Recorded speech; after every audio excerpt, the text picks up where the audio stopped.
एक नंबरचे खोटारडे लोक आहे भारतीय जनता पक्षाचे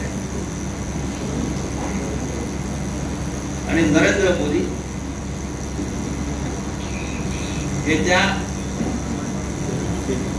सगळ्या खोटारड्या लोकांचे सरदार आहे. माणसानं किती खोटं बोलावं. एक माणूस स्वतः 10 वर्ष खोटं बोलतो. चंद्रहार तुम्हाला डबल महाराष्ट्र केसरीचा पुरस्कार मिळाला. जर जगामध्ये ऑलिम्पिक स्पर्धा झाली कोण जास्त फेकतोय कोण जास्त फेकतोय तर या फेकाफेकीच्या खेळाला ऑलिम्पिक मध्ये आपल्याला समाविष्ट करून घेता येईल का यासाठी तुम्ही पार्लमेंटला गेल्यावरती प्रस्ताव मांडला पाहिजे.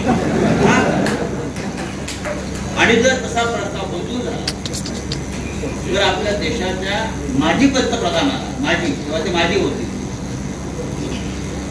ते एखादं सुवर्ण पदक आपल्याला देतात तर या फेकाफेकीच्या खेळाचा सुद्धा आपण बहुमान केला पाहिजे. 10 वर्ष एक माणूस इतक्या जलद गतीने खोटं बोलतो इतक्या फास्ट कोणाला शक्य. आता ते वरचे खोटे बोलतात तू सांगलीचं खोटं बोलतात. आता सांगलीतले भाजपवाले खोटं बोलायला लागले म्हणून भाजपला अप्रत्यक्ष मदत करणारे इकडले आमचे मित्र पक्षाचे लोक खोटे बोलायला लागले. असं हे व्हायरस आणि व्हायरल होतात. सांगलीची जागा गेल्या 10 वर्षापासून काँग्रेसकडे नाही. इथे पत्रकार मंडळी बसलेले आहेत ते मान हलवत आहेत. बरोबर बोलतोय ना मी. 2014ला इथे काँग्रेसचा दारू पराभव झालाय. ते सुद्धा आमचे माननीय वसंतराव दादा पाटलांचेच नातू होते आणि आम्हाला तेव्हा अत्यंत वाईट वाटतं की या सांगलीमध्ये दादांच्या वारंदाराचा दादांचा नातवाचा पराभव होतो कसा. तेव्हा जरी ते भाजपचा जिंकला असला तरी दादांच्या नातवाचा पराभव झालेला आम्हाला आम्ही अस्वस्थ. 2019 साली इथे काँग्रेस निवडणूकच लढलेला नाही. लढलाय का.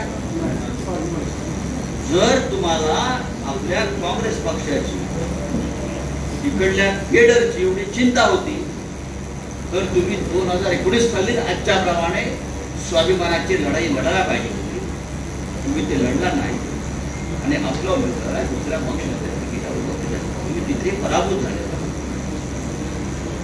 जर 10 वर्ष आपला इथे संबंध नाही तर आमची अशी भूमिका आहे. महाराष्ट्रात शिवसेनेचा वारं वाहत आहे. महाराष्ट्रात उद्धव ठाकरे यांचं नेतृत्व असं झळाळून निघालेलं आहे. संघर्ष स्वाभिमान. सांगलीमध्ये शिवसेनेनं कधी लोकसभा लढलीच नाही जरी खरं असलं तरी जनतेला कधीतरी इथे शिवसेनेला मतदान करावं असं वाटतंय मोठ्या संख्येनं. मग ही संधी या वेळेला आम्हाला मिळू द्या. तुम्ही 10 वर्ष मागे राहिला या वेळेला आम्ही लढू. ही एक स्पष्ट भूमिका आहे.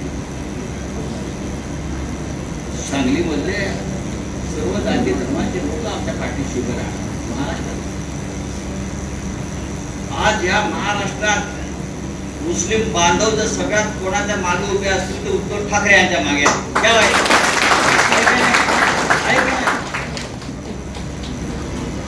या महाराष्ट्रामधले मुस्लिम बांधव सर्व जाती धर्माचे लोक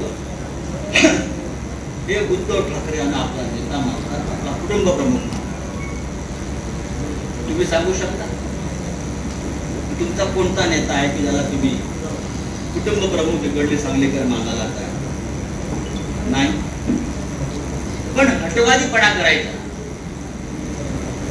काहीतरी काड्या करायच्या. मला गंमत वाटते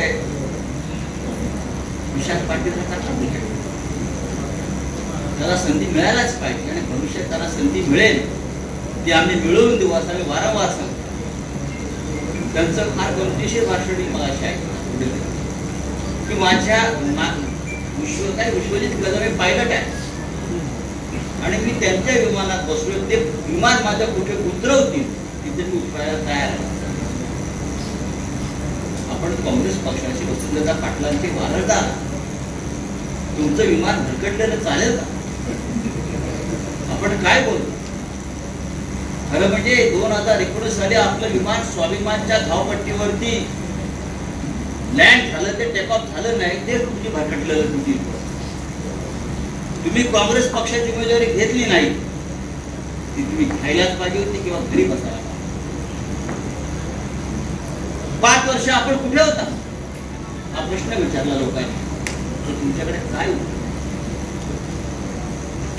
अचानक जेव्हा आम्ही जमिनीची मशागत करतोय महाराष्ट्रामध्ये, आम्ही पाणी घालतोय शेतात, आम्ही संघर्ष करतोय, या महाराष्ट्राचा स्वाभिमान, अभिमान, अस्मिता, मराठी माणूस,